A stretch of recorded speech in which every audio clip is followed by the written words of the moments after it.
এখন দেখো বন্ধুরা, সবজি কাটতে বসে গেছি।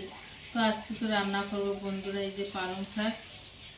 পালং শাক নিয়ে এসেছি, পালং শাক দিয়ে আলু দিয়ে রান্না করব, বেগুন দিয়ে। দেখো বন্ধুরা, বেগুন দিয়ে আর আলু দিয়ে কচু দিয়ে রান্না করবো পালং শাক। দেখো বন্ধুরা, কচুগুলো একদম কত ছোট ছোট। এই কচুগুলো কাটতে কাটতে আমার 1 ঘন্টা লেগে যাবে কিন্তু। আর মাছ আছে, মাছগুলো ঝাল করব।